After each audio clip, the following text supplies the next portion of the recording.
আজ আমি বানাচ্ছি অ্যাভোকাডো এগ চিজ স্যান্ডউইচ। প্রথমে আমি একটা গোটা অ্যাভোকাডোকে ছাড়িয়ে নিচ্ছি। আমার লাগবে দুটো ডিমকে আমি সেদ্ধ করে নিয়েছি।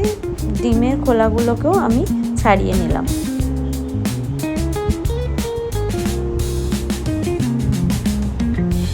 তারপর আমার যা যা লাগবে সেগুলোকে আমি একসাথে সাজিয়ে নিলাম। তারপর আমি এতে অ্যাড করলাম চাট মশলা, দেন আমি হালকা করে একটু বিট নুন অ্যাড করলাম। তারপর এই দুটোকে আমি ভালোভাবে মিক্স করে নিলাম। তারপর আমি ব্রাউন ব্রেডের উপর বাটার লাগিয়ে নিলাম।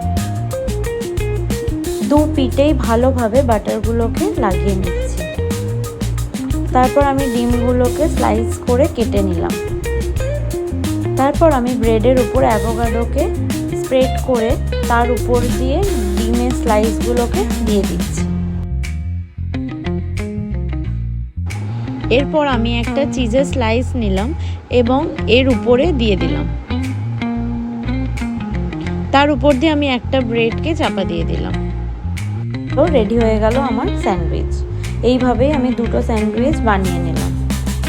এরপর একটা স্যান্ডউইচ মেকারে আমি দুটো স্যান্ডউইচকে পাশাপাশি রেখে গ্রিল করে নিলাম। রেডি আমার অ্যাভোকাডো এগ চিজ স্যান্ডউইচ।